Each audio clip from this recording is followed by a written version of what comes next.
is a beginning point. This is the beginning of the rest of my life.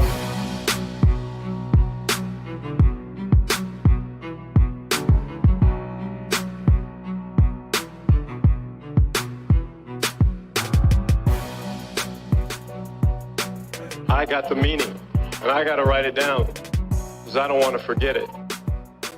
Just win, baby.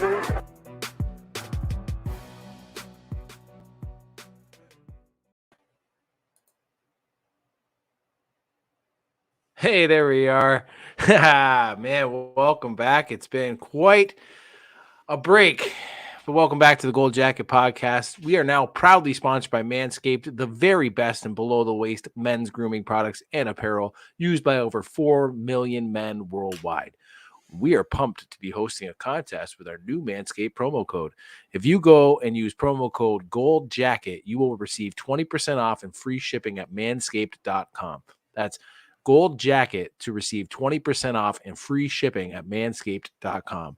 But the first 10 to do so and send us proof of the code's usage, that's at Connor10 or Gold Jacket QBs, they will be entered into a draw for a free Gold Jacket t-shirt courtesy of Veridian Global. Again, that's promo code Gold Jacket to receive 20% off and free shipping at manscaped.com.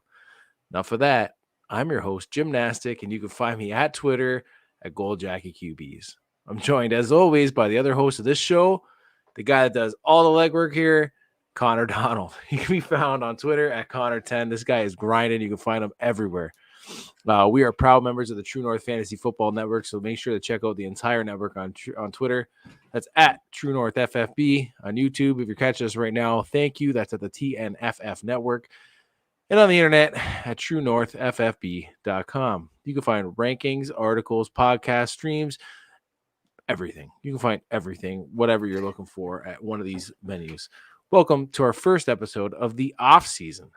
We have lots of great guests planned and tons of content that we cannot wait to share with you all. For the next 4 weeks, we are going to dive into what we learned from the Dynasty from each round of the playoffs. Revisit our Dynasty rankings at each position, plus the return of the double-double. Canadians know what that is. Americans, maybe not. Going to give you a little bit of taste. But first up, what's up, Connor? Jeez, I'm excited to be back, man. 2 weeks is already far too long being gone, not being able to talk football. But I'm pumped to be back, man. I'm pumped to be powered by Manscaped. I'm not so pumped that the Eagles are out of the playoffs, but let's be realistic. We were playing with house money. So at the end of the day, you go up against Tom Brady in the playoffs and, you get what you get. But, your Chiefs moved on. That's something to be proud of. So you know who I'm cheering for now. I'm cheering for Big Red. I'm cheering for Andy Reid. I'm cheering for them Chiefs again. But enough about that.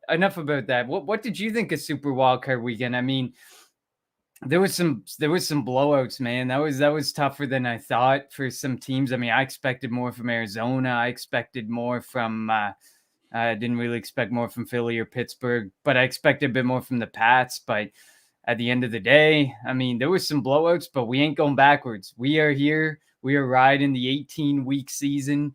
From now on, we are riding the 7 playoff teams going forward. So we might as well get used to potential blowouts and some people sneaking in that don't deserve to be there. I'll be honest with you, Connor. The Bills game went as I expected. The Steelers game didn't actually. The Steelers game, up until about halfway through the second quarter, was how I expected that game to go, which was with tough Steelers defense, TJ Watt causing a mess, and their defense actually putting up points. They did. They were up 7-0. Then it was 7-7. I went out and shoveled my driveway as we got pounded with 60 centimeters of snow. I came back. It was 28-7. I don't even know what happened. My buddies are chirping me. Obviously, my preseason pick of Big Ben riding into the dusty sunset with number 3 have blown up in smoke, just like many other things that have gone up in smoke on my back porch. But that is another story for another time. Yeah, man, what a weekend. I didn't even actually end up watching that Arizona Cardinal game. I passed out because I was too tired from shoveling, like I told you. But I ended up catching a replay. Quick recap of that today. after work. And man, I definitely expected a little bit more out of Arizona than they showed. So, whew. Let's Crazy. dive in, man. Let's dive in because we are going to kick this off with What Did We Learn? Sponsored by Manscaped. For the remainder of the playoffs, we are going to dive into key players, stats, and other fantasy relevant things we saw in each round. But first, have you not learned how to take your New Year's resolutions seriously? How to properly equip yourself to accomplish even the loftiest of resolutions? Cheers to 2022 and resolutions you can actually keep. How about having clean and shiny balls all year round? Our sponsors at Manscaped are here to save your balls this year and make the ball drop into 2022 the cleanest and sexiest ever. Set your first New Year's resolution with good intentions and join Manscaped with our exclusive offer. Go to manscaped.com and use code GOLDJACKET for 20% off and free shipping. But Jim, before we dive into what did we learn from Super Wildcard Weekend, can you tell the listeners what you learned from using the wonderful Performance Package 4.0 we got from Manscaped with our very own Lawnmower 4.0 Crop Preserver and Crop Reviver? Might want to unmute. Man, first I'm unmuted when I'm telling the kids to shut the door. Now I'm muted when I'm trying to tell you guys a little bit more. That's just how it ends up going. But what did I learn with the 4.0? I learned that it's 2 times better than the 2.0, which I was already a customer of. I learned that it's water resistant and it's easily to handle with the new improved LED light. I could see even more of those nasty spots that I might have been missing with their anti-cut technology on the skin. I get a little less nicks, so that's absolutely crucial. I can do my family jewels with utmost confidence and just sometimes rock it in the shower and just give it the old rinse out and repeat because it's pretty sweet. And now I even like their wireless base charger. I'm a big fan of wireless base, anything where you just need to put it in and it starts charging on its own. So everything that I can say about this product, Connor, is that it is heads and tails above and beyond what I have ever expected from the product in Manscaped. So I am very thankful to be a part of their team. I'm very thankful that they have sent me their immaculate product, the 4.0. And if you guys are Canadians, get in with an exclusive offer with our Gold Jacket podcast promo code with Gold Jacket. And I think they got an extra special deal for Canuckers and Canuckers only. Check it out. Love it. Love it. So let's dive right into it. What did we learn from Super Wildcard Weekend that might be relevant to the fantasy offseason and the 2022 season? I kind of went game by game, and the first one I started with was Ja'Marr Chase. He had 12 targets in the game against Raiders, caught 9 of them for 116 yards. This Bengals offense is dangerous. I mean, T. Higgins had a hard time there against the Raiders. He didn't really catch the ball a whole lot. That was kind of disappointing. Tyler Boyd did a little bit, but it was mostly Ja'Marr Chase and Joe Mixon. It feels like this season ended the way the Cowboys' 2020 season started before Dak's ankle injury. Hopefully, the same thing doesn't happen to the 2022 Bengals as the 2021 Cowboys with the regression this season. So that was my biggest takeaway there. I mean, own T. Higgins, own Ja'Marr Chase. Obviously, I mean, I was kind of wrong on Ja'Marr Chase. I didn't want to put him too high up as a rookie. He clearly was bang on as advertised. And anybody who listened to the rumors or listened to the reports of the dropsies in the preseason, clearly you should have stopped at preseason and not overreacted to that and looked at the draft capital, checked the college tape. But I didn't expect him to explode onto the scene and do what he did to this extent this season. I expected 1,000 yards or whatever, but to the extent that he exploded onto the scene, that was impressive. But this Bengals offense is going to be really dangerous. Joe Burrow, even Tyler Boyd, if you get him really late, but obviously the main targets are probably, Joe Mixon to a lesser extent as he ages, but mostly T. Higgins and Ja'Marr Chase. And CJ Uzomah, he does his thing, and you can draft him so late. I guarantee he's going to be so late because he's a tight end. Absolutely, Connor. What I learned from that game was if you want a piece of the Bengals offense and you're not sure and you wanted to say go after Justin Jefferson or Jamar Chase, I learned in that game in this season that the ancillary pieces on the Bengals are just as tasty. And if you need a wide receiver 2 or a flex spot, Tyler Boyd and T. Higgins can equally be had. So that just proved to me that the tie break between Jamar Chase and other or other top pieces that I have in the same range, I'll probably take them, and so I can dance with the other pieces of the Bengals a little bit later on, similar to how I used to do with the Pittsburgh Steelers or the Seattle Seahawks when it came to DK Metcalf / Tyler Boyd or Tyler Lockett. Got Tyler Boyd on the brain.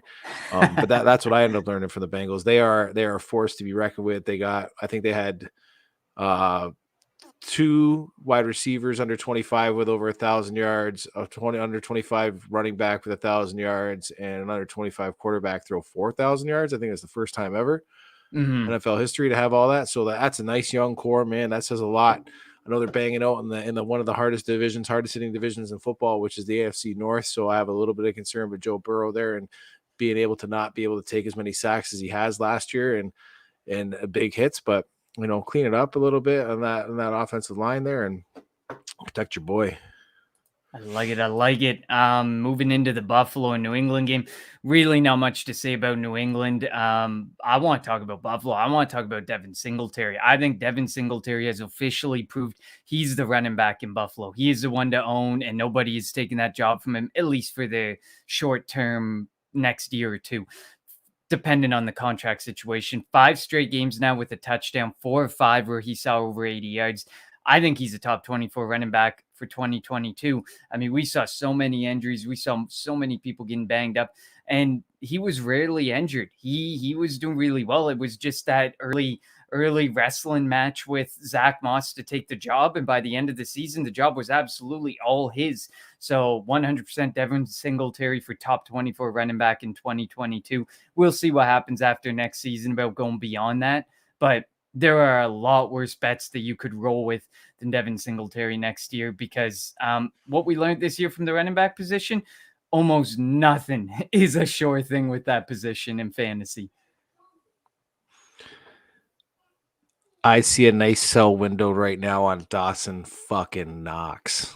The guy cost you 0 money, and this dude has been like locking it up. Just like Fort Knox, this guy is protecting some high valuable assets. That's red zone baby touchdowns. I know they're not sticky. We say they're not sticky. You know what is sticky? My fingers after rolling one. Dawson Knox might be rolling some because this guy don't drop shit. But fantasy owners are hyped about him, and if I have him, I am looking to unload him when it comes to Dynasty. Try to get anything that I can possibly get from him. And work my way down to the position, because as we always say at this show, there's always 2 or 3 tight ends in the top 12 that come popping off that waiver wire, and I'm selling them. Brother Matt in the comments says, "No, Jim, no, don't sell. Say it ain't so." But Listen, I love Knox, but the fact of the matter is, he's too hyped for his production. He's tied to an elite wide receiver or elite quarterback. He's got one of the top wide receivers on his team drawing coverage. He has good wide receiver 2s and a good run game. It's a lot of pieces of pie, and you're really relying on touchdowns. So for me, I think I can get that type of production elsewhere, or at least move off to another position, upgrade a position by downgrading on him. I don't think he's really going to maintain. And if he does maintain, good for him, man. Awesome. But I think you can get that type of production elsewhere as well. Where we are okay with being wrong is if you don't see the regression in touchdowns. If the regression doesn't come and they continue, we'll admit we were wrong. We'll accept that wholeheartedly, because it happens, and sometimes it doesn't happen, and sometimes it's not even bad. It's not even bad. It's great. No. Awesome. No touchdown regression. Cool. Did you sell them low? Absolutely not. You know what I mean? Like, as long as you're not just giving the guy away for a 4th round pick. I mean, that's my point. The fact is, you got him either on the waiver wire or so deep in your fucking drafts that enabled to turn around the value on him let's just say Dynastynomis's model there. It's max value roster. You could easily flip him. Like I said, for even a second round pick, a high end second round pick, I would take that and look elsewhere on the tight end position. So yeah, Nate, I think Nate seems to be on board with you to that front. What about what Brother Matt asked? Would you do it for a second? absolutely. Doesn't matter the year, 2022, 2023, doesn't matter. I would prefer the 2023, but it doesn't matter to me. I'll take the 2022 and I'll flip him again. Like, what did he cost you? What did he cost you? Mm-hmm. He was a dart throw on the waiver wire, in my opinion, or like fourth round in the rookie pick. Yeah, you know some might have been waiting on him and had him, waiting on their taxi squad or something. But I'm sure there's not many people who are willing to admit that or show a roster where they actually held him since day one. He likely was a waiver wire grab. He was likely somebody that you just picked up, and you can create some profit off of that. I'm all about it, man. I'm all about it. Next up, we're moving into the Bengals and the Eagles game. One note on the Eagles: Devonta Smith is criminally underused. Don't sell. Don't get frustrated. They're trying to get the targets there, but if you watch Eagles games, it is so frustrating to watch because he is trying to force that ball in there to Devonta Smith. But I want to talk about somebody else who's criminally underrated, and that is Mike Evans. He will be a value for the next couple years to come. I think there's no AB next season. Big question mark on Godwin. Tom Brady is likely going to be back, so you got the quarterback at the very minimum. 8 straight 100-plus target seasons, 1,000-plus yard seasons, and 6 of those 8, he had 8-plus touchdowns. He has been a top 24 wide receiver for 7 of the last 8 seasons, and 6 of those, including 4 straight, are top 12. People are always just looking for that new shiny object, man. And sometimes a guy like Mike Evans just sticks around. Mike Evans and Keenan Allen, they just stick around. They are trusted weapons in their offense, trusted by their quarterback, no matter who comes in. Because how many quarterbacks has Mike Evans had now in those last 8 seasons where he's been able to produce that? I think he's had 3, maybe 4 quarterbacks. You have Jameis, 3, right? Yeah, at least 3, because there was somebody. Then it was Jameis Winston, Tom Brady. So you're looking at least 3 quarterbacks. At least 4 then. Then you're looking at Ryan Fitzpatrick. Ryan Fitzpatrick. Yeah, so 4. At a minimum, you're looking at 4, and he's been able to produce 100 targets and 1,000 yards. And I think he's the first player ever to go 8 straight seasons from the rookie season and have 1,000 yards. So that's what I took. Would he have still hit 1,000 yards without the 18? I don't think so, because he was really close this year. I think he was like 1,034 or 1,036. No, that upsets me. It does upset me a little bit, but we can't just put asterisks beside everything that happens in the 18th game. Well, I mean, I hold more weight on OJ's 2,000-yard season. Just saying. I hold more weight on OJ's than anybody else's. What about you? Games, Connor. What did I learn? What did I learn in that game? I learned that people on Twitter better hope to God nobody fucking checks them on their goddamn job, because people hate Jalen Reagor. Did he deserve all the hate? No. Did he exactly produce to his capabilities? No. But listen, motherfuckers, I know you guys fuck up at your jobs. I know you do. The difference is you're not on national media with people on Twitter just roasting you. Nobody deserves that type of hate, man. Nobody. But now, from a fantasy perspective, is it time to give up on Jalen Reagor? Probably.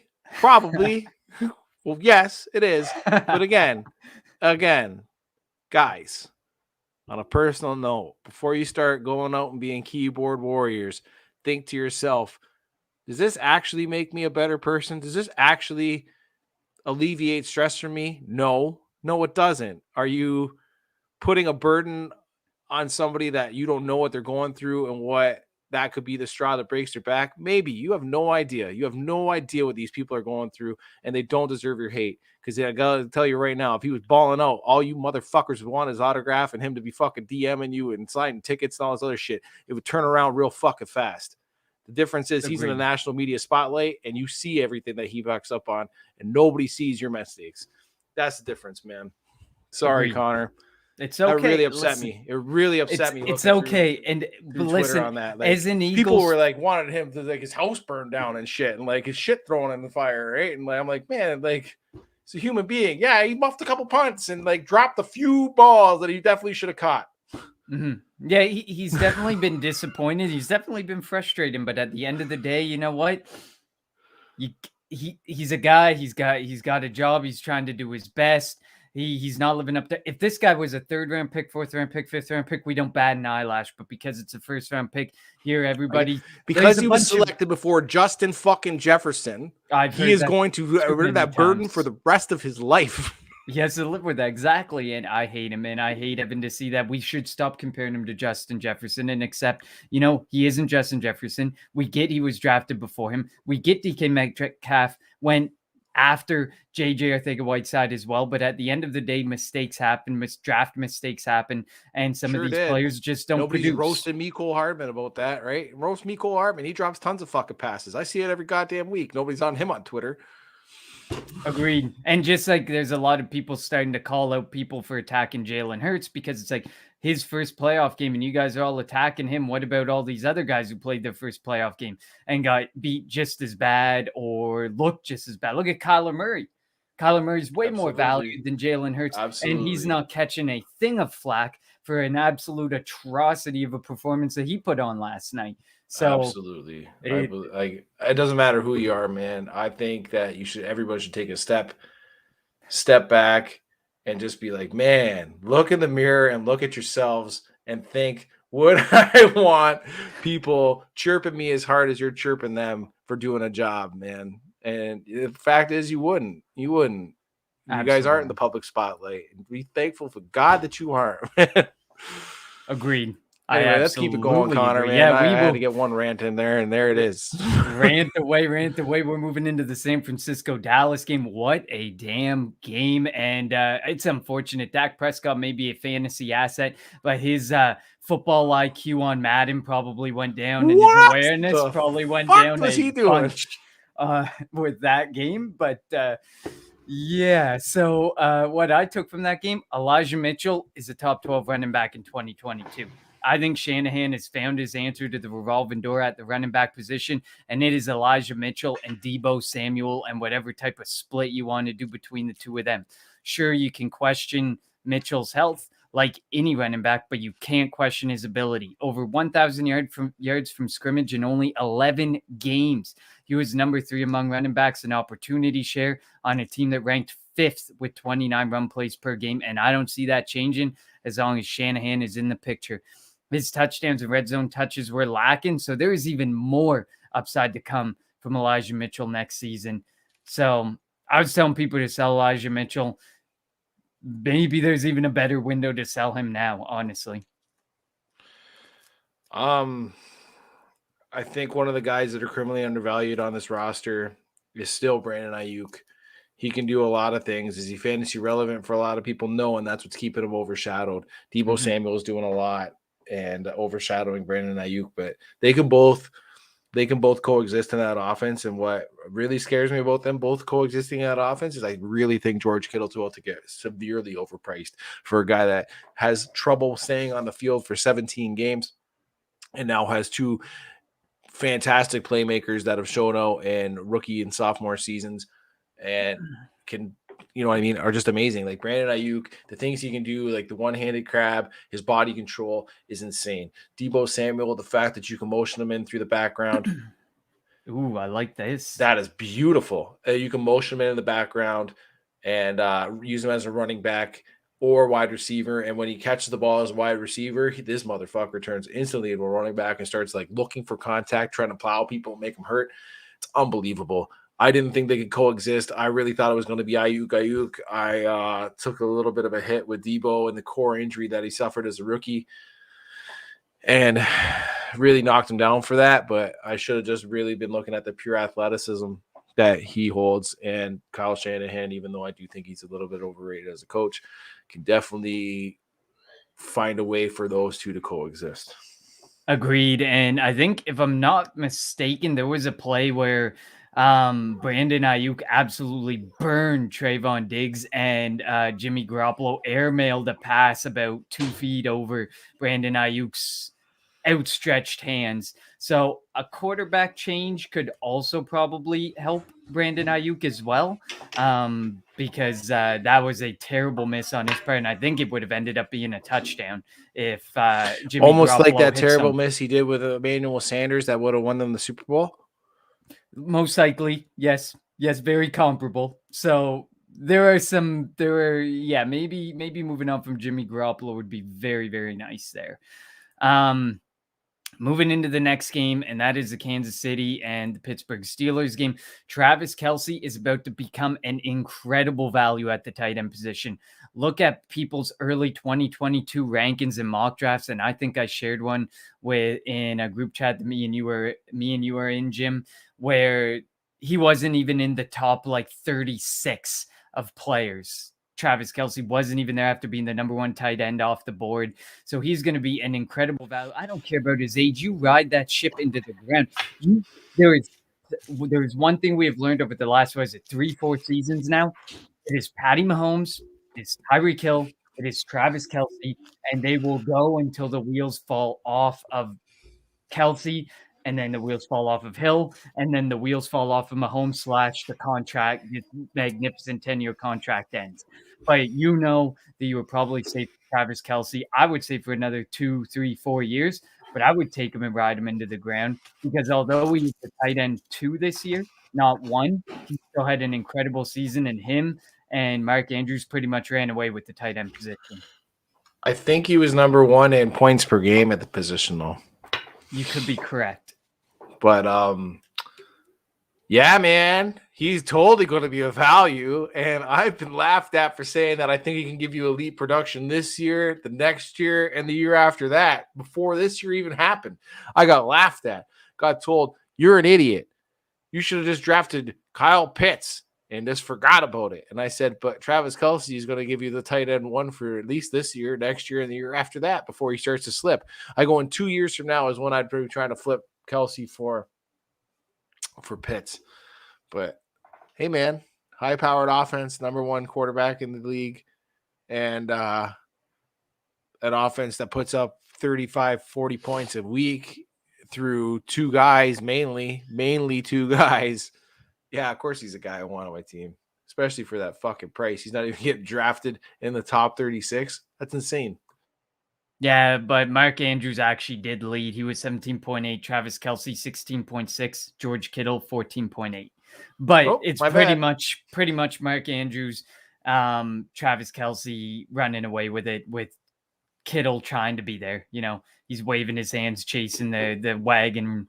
We're driving away. So don't get me wrong, I like Kittle. It's just he puts up points when he's on the field. Just he's injury prone, not injury prone, but he's injured a little bit more than the Wallers, the Kelce's, the Andrews. Well, Waller might be a bad example this year. This year. Agreed, but Waller's Kittle's got every year. Every year though, Kittle misses 2-3 games. Yeah, no, definitely. I agree on that one. Last but not least, the Rams in Arizona game. Besides Arizona really, really missing DeAndre Hopkins, there's not much more I want to say from the fantasy perspective there. I want to talk about pumping the brakes on the death of Odell Beckham Jr. The man is going to be a free agent.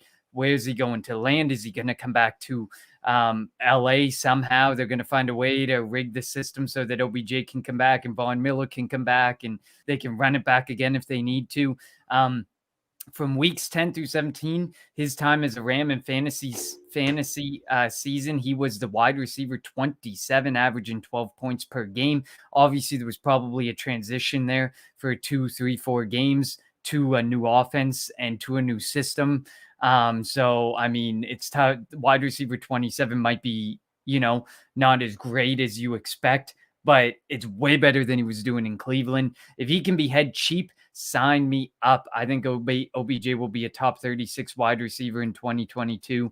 And honestly, I almost wanted to say that he would be a top 24 wide receiver because he could be back. And if he's back with Stafford, or if somebody brings him into a situation where he can succeed, anywhere pretty much but Cleveland, I think he can be a good fantasy asset still for a couple more years to come. He's 29 years old. So if you can get him cheap, I'm doing it.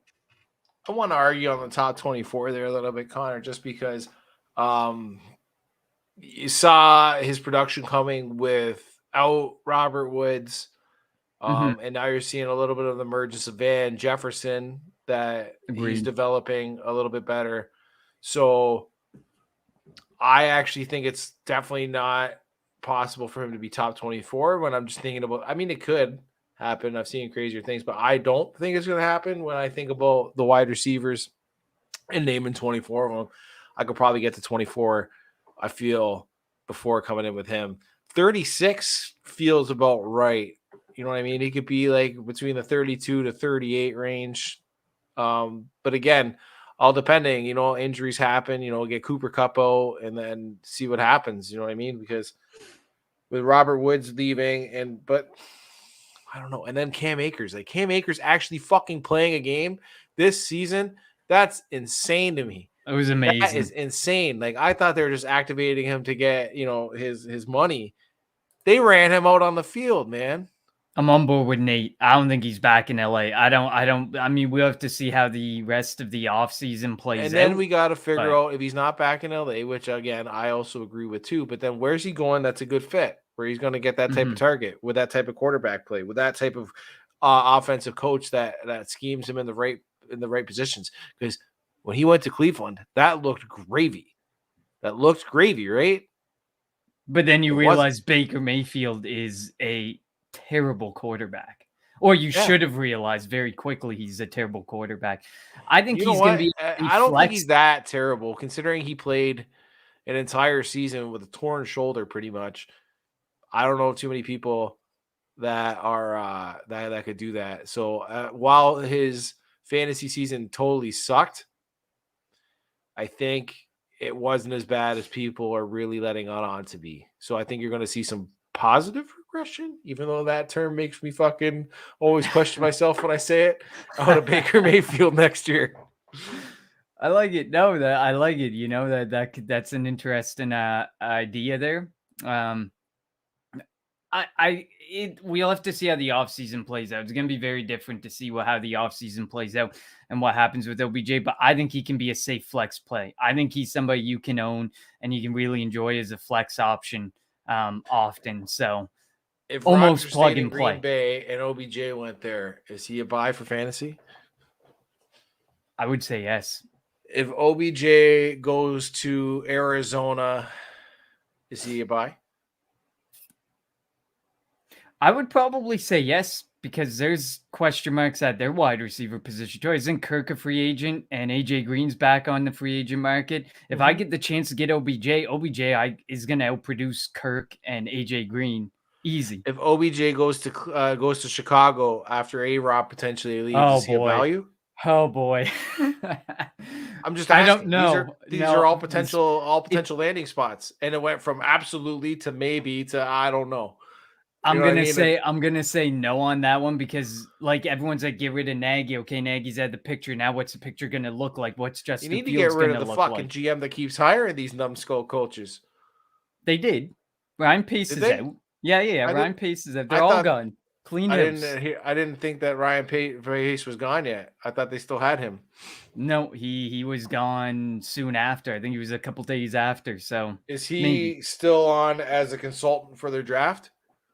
While they look for the interim GM? That's potentially true. Who knows? Then you didn't fire him. I love it. All right, let's jump into this for a few minutes. I just wanted to revisit what our top 12 quarterback dynasty rankings look like. I pulled mine up. I don't know if you pulled yours up. If not, we can just discuss mine. But this is time to revisit, sponsored by Monkey Knife Fight. Visit monkeyknifefight.com, sign up and use the promo code TNFF for a 100% deposit match up to $100. There is still lots of football left to go. You can go tutty dancing like Jim loves to do. You can play more or less, and many other great prop games. Jim, do you have your rankings with you? No, man. Like, these are for going into this year? Like going into I was talking just like your dynasty. Usually I have a dynasty one that I set at the start of the season, and then I like to look at it at the end of the season and see what I'm going to change. So we can talk about mine, and you can let me know where I might be right, where I might be wrong. I'll tell you where you're wrong. Okay. Here we go. So I go 1, 2, 3. I go Patrick Mahomes, Josh Allen, Kyler Murray, and I almost think, I don't think there's a whole lot of debate on that one. I think that you can go move interchangeably any of those three guys, but that's probably going to be the top three guys, no matter what. But then things got a little real weird. quick. That was Pat Mahomes, Josh Allen, and who? Kyler Murray. Understandable. Perfect. Then 4, 5, 6 is where it gets a little different. Dak Prescott, because I did not expect the absolute horrendous regression from the Dallas Cowboys that we saw. Justin Herbert at 5, and then I had Trevor Lawrence at 6. I felt for the generational talent aspect. I thought that maybe not this year, but he's going to be somebody you want to own in the future. But I think there's a lot of question marks in Jacksonville, and I don't know when they're going to be answered. And I don't know when, Trevor Lawrence is going to look like that generational quarterback. So he's definitely going to be taking a step back in my dynasty rankings when I shift them through this offseason. Fair enough. Dak at 4. I get it. I think I might have had him. You know what? I want to see if I can find mine. Yeah, I hit him high, but I mean, I was going off, the 5-game pace before his ankle snapped. And then I was like, well, man, there's no way. But then here comes Joe Burrow with this crazy, 3 or 4 game pace to end the season. And suddenly you're sitting there and you're like, well, maybe you could swap Dak Prescott and Joe Burrow at this point based on that situation. Then I'll keep going on. 7, 8, 9. I got Lamar Jackson at 7, Russell Wilson at 8, and Joe Burrow at 9. Russell Wilson is a major question mark to me right now. I don't know what's going to happen in this offseason, but that Seattle team is a complete mess. But Joe Burrow will definitely be moving up in my rankings this offseason. Lamar Jackson, I don't know what to... I think Lamar Jackson is good. I think that ankle was bothering him long before he actually decided to be off of the field. So I don't know what to make of Lamar Jackson this year. I don't think I'd move him too far back yet. I think I want to keep Lamar Jackson up there because I think he's better than what we may have seen to start this season. What do you think about my 7, 8, 9? I don't mind them. I actually found my rankings going into the 2021 season. Took me a while, but I found them. Good. Fire away. Give me your 1 through 9, and then we'll talk 10 through 12. 1 through 9. So it was Patty, Josh, Kyler, Dak. So the first 4 were bang on with you. Then I had Aaron Rodgers, Russell Wilson, Tom Brady, Lamar Jackson, Jalen Hurts. That rounded out my top 9. Yeah, I majorly missed on Jalen Hurts because I didn't have him anywhere near this. But yeah. 10, 11, and 12. So this is dynasty for me. So I had Trey Lance, Tua, and Justin Fields. Tua, I don't know what to expect in Miami. That situation is just another one that's up in the air. Maybe me and you might have missed on Tua. I'm starting to come around to the prospect that maybe we missed, or maybe it could be it could be a byproduct of the situation in the offense. They expected a healthy Will Fuller. They expected Devontae Parker to be there, and he wasn't always there. There was no real, running back. There was no real running game to take any pressure off of Tua. So maybe all 3 of those guys. I don't know about Trey Lance. I don't know about Justin Fields. I mean, I think there's still a lot of potential there. I still really like Trey Lance. He just needs to be given the opportunity. And Tua, I don't know. There's to me that 10, 11, and 12 in Dynasty. I think this year created a massive question mark over my 10, 11, and 12. I think there'll be a lot of movement going on around there. Yeah, I got to adjust my 12 too. My 12 was Tua. My 11 was Burrow. And my 10 was Matt Stafford. Not bad. You hit on Matt Stafford. Matt Stafford, that was almost where Matt Stafford was, I think. Yeah, but I mean, I list on a lot of dudes, man. So,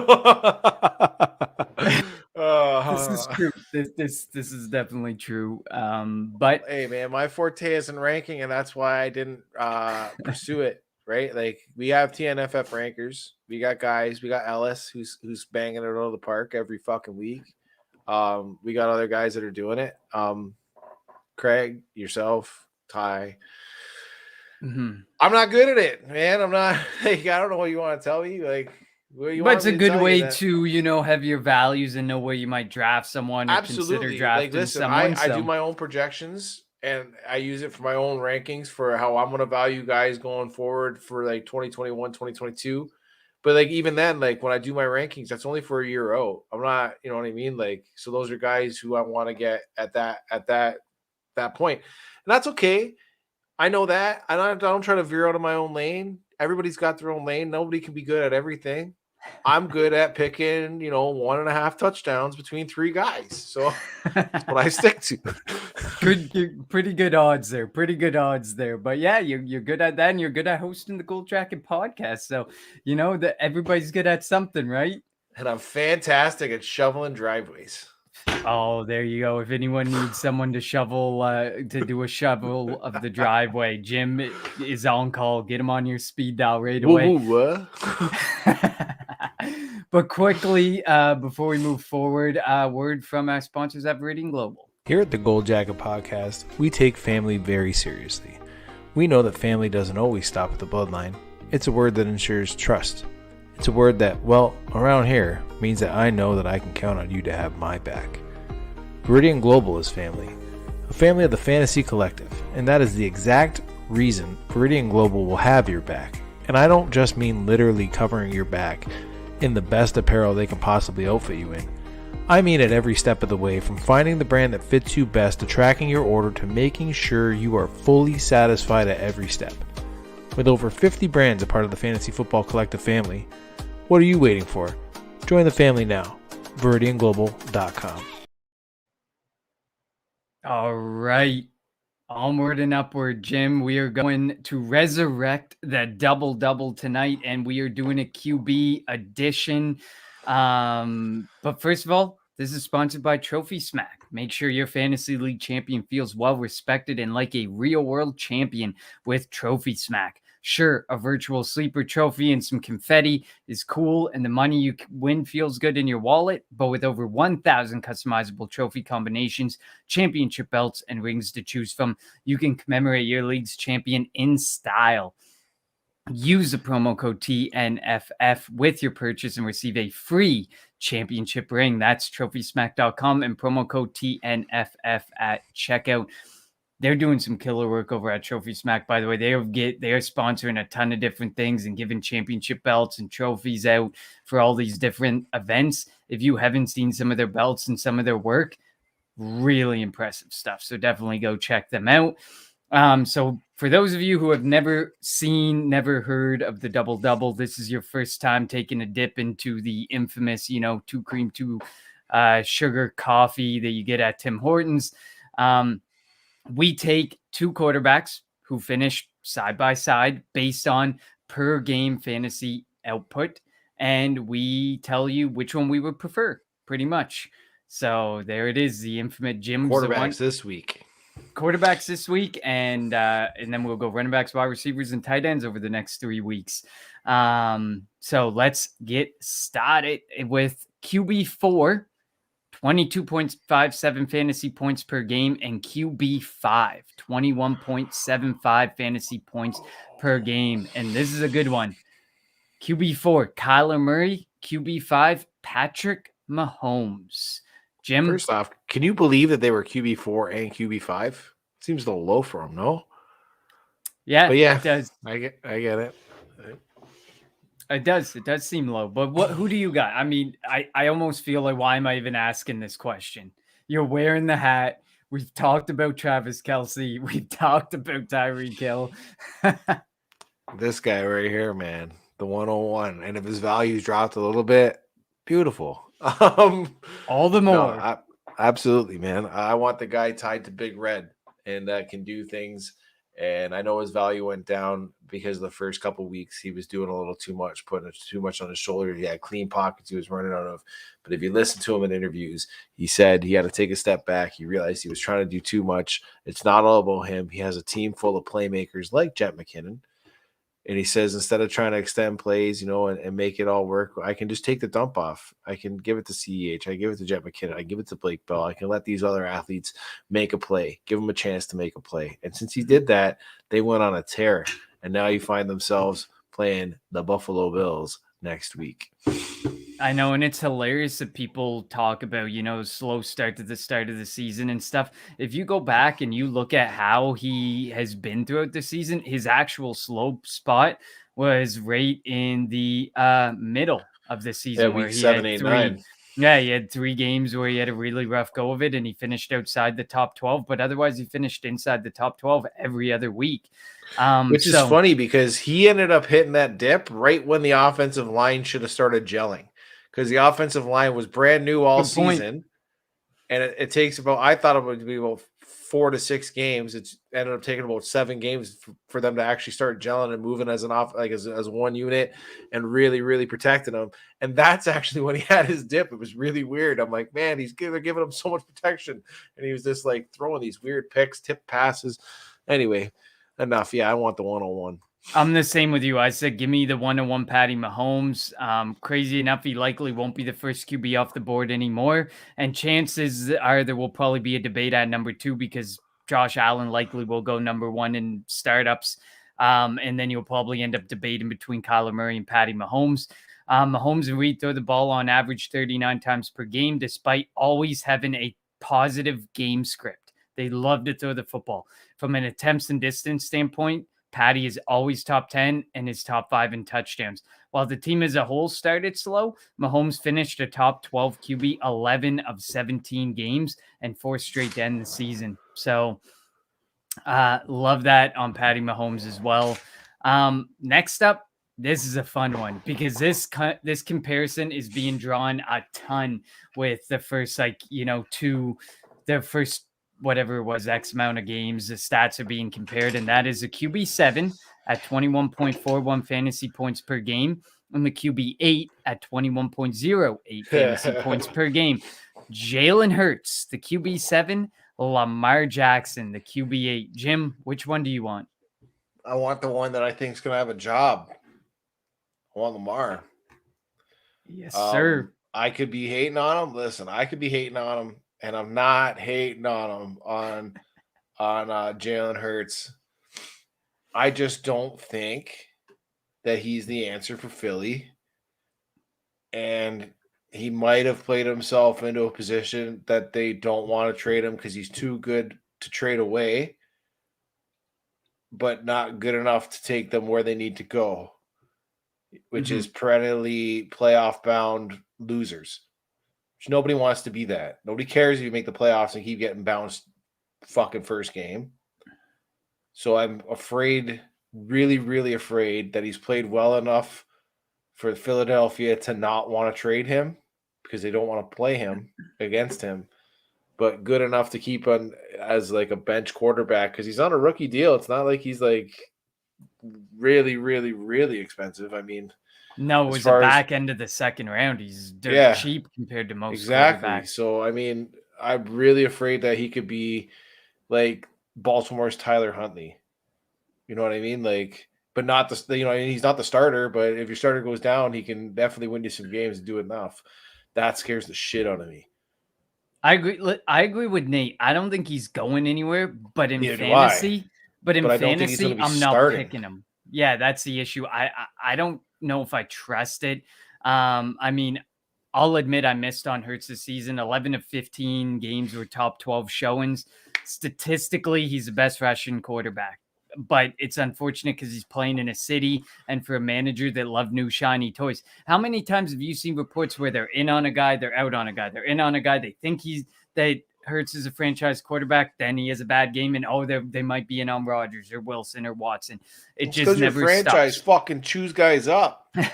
Exactly. They chew them up and they spit them out. Exactly. Your fan base is brutal.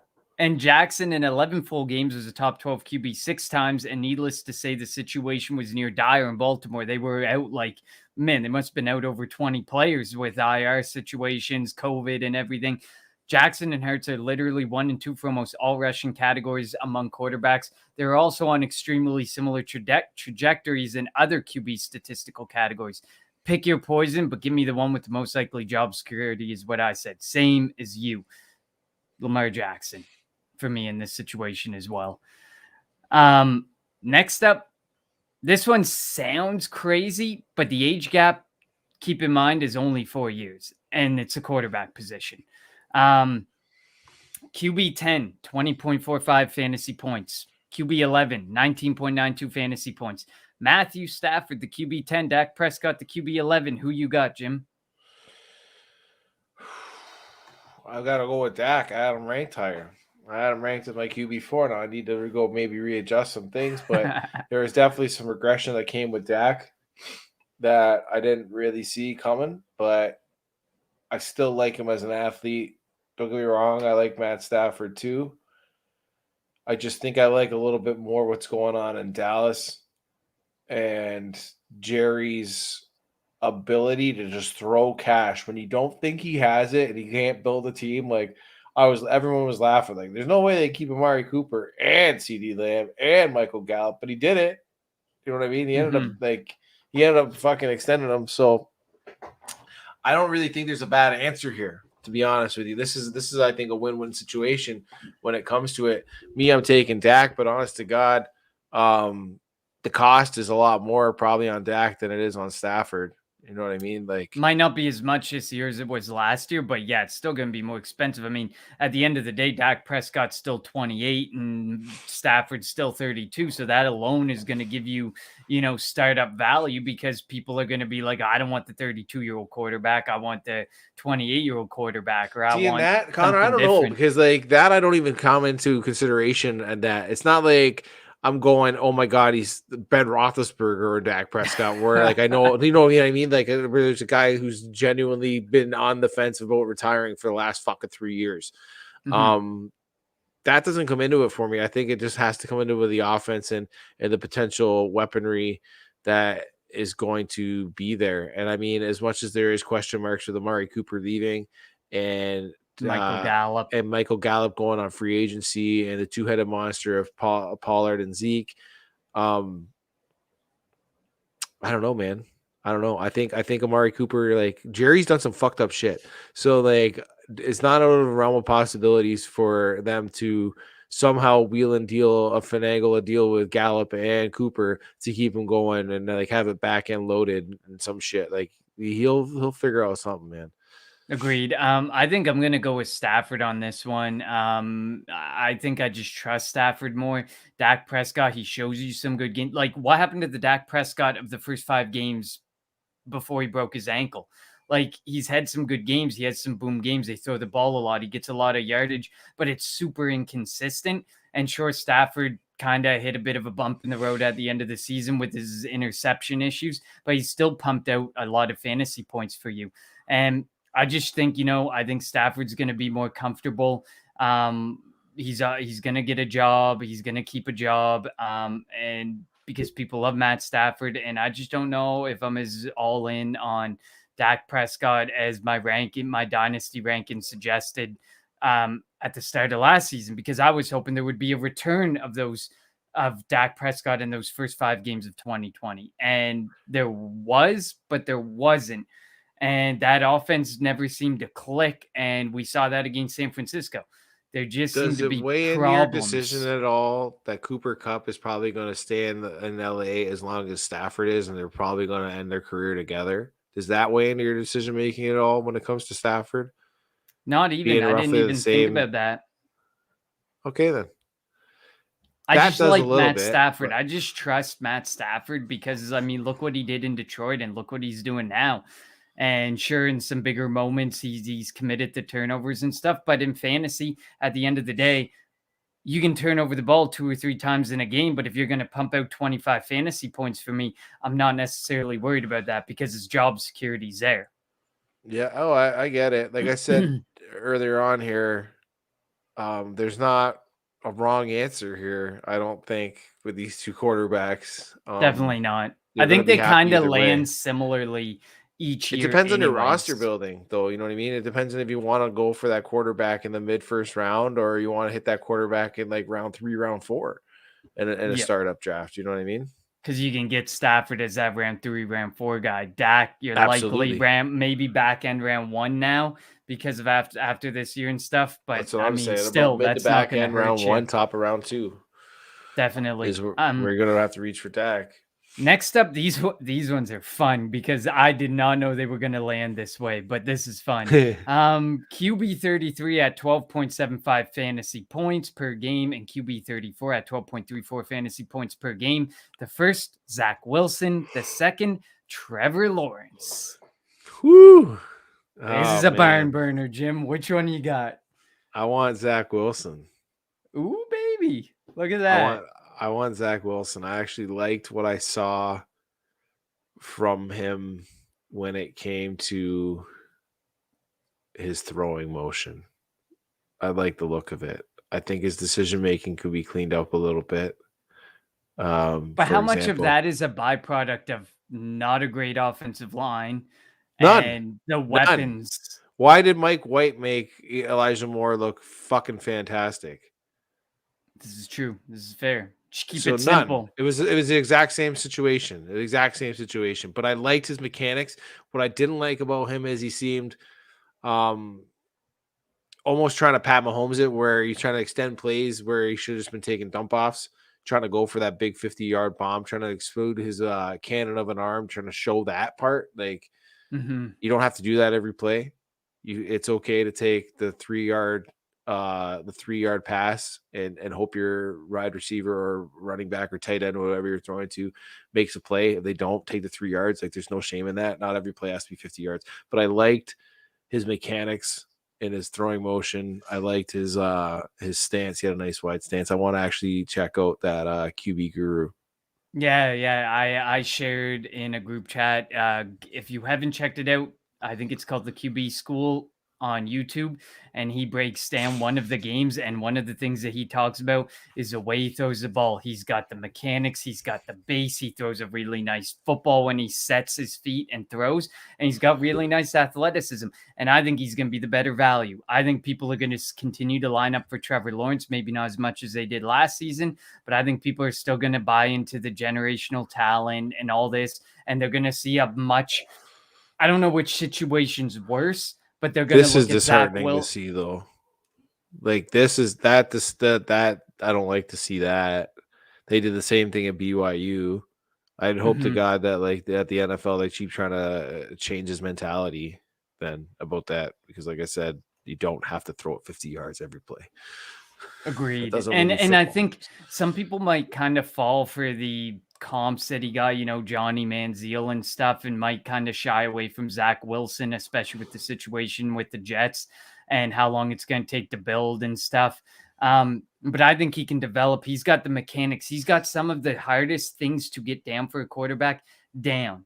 Now it's time to develop beyond that, work on, his anticipation is incredible too. Like the way he throws a ball in anticipation of where a guy's going to be and stuff, really good. So you just got to work on making, using your athleticism intelligently, knowing that you don't have to make everything happen in one play. And like you said, it doesn't have to be 50 yards in one play. It can be chunk plays, take what's given to you, and good football IQ. So I'm going with Zach Wilson on this one as well. I think the value is going to be there. And this last one, another fun one to wrap up this double session. QB 36, 11.4 fantasy points per game. QB 37, 11.15 fantasy points per game. The first, Justin Fields. The second, Trey Lance. Which one you got, Jim? So I'm probably gonna get fucking chirped on this, man. But I want Justin Fields still over Trey Lance. With the departure of the Chicago front office and head coach, I think there's promise still in Justin Fields. I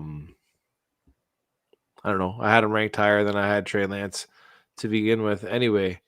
So like I said, with a complete now front office change, now that I've been told that Ryan Pace is also gone, because I've been living under a rock not getting that news.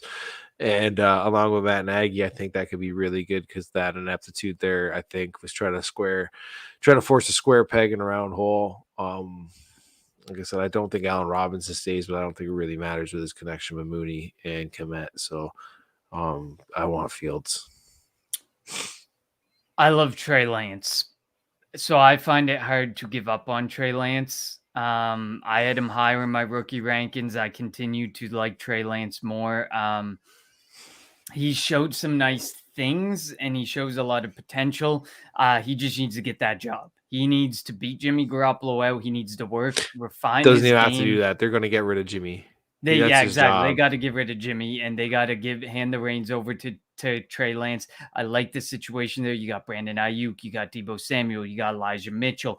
You have a run first offense. There's so much that they can do with Trey Lance, and there's so much development that I think he can do. George Kittle. There's so much development that I think can happen within that team, within that offense, to make Trey Lance a very viable and a very strong fantasy weapon.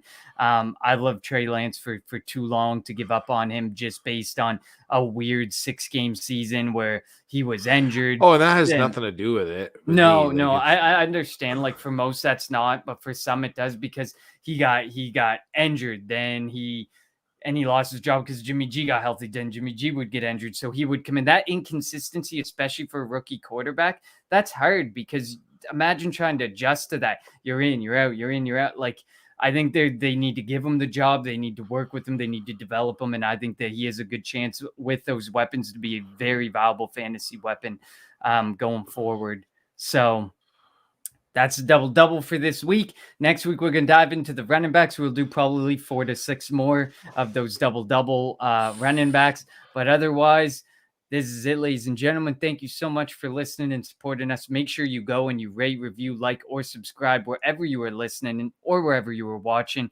Shout out to all our great sponsors, and of course, where you can find them: Manscaped, manscaped.com, Veridian Global, veridianglobal.com, Trophy Smack at trophysmack.com, and Monkey Knife Fight, monkeyknifefight.com. And you can find the promo codes in the description below us. And Jim, do you want to remind the listeners about the contest and the Manscaped promo code? You go to manscaped.com, you use promo code Gold Jacket. That's right, promo code Gold Jacket at checkout for 20% off and free shipping worldwide. And if you're one of the first 10 people to use that code and screenshot it and send it to Gold Jacket QBs, you see it right there. It's down there. Whoop, boop, over there. Or Connor Donald's, Connor 10 over there. Look at that. I got the finger point right there.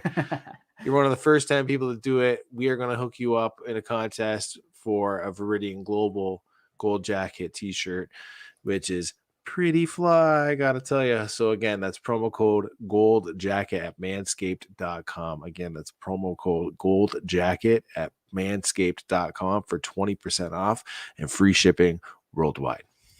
Love it. And you can, of course, find our great partners over at True North Fantasy Football, right above Jim's head, at True North FFB on Twitter, the TNFF Network on YouTube, truenorthffb.com. And also, make sure you follow us on Twitter, at Gold Jacket QBs, at Connor 10. We are providing lots of great content and sharing out everything that we are doing. And of course, as always, we will see you all next Tuesday.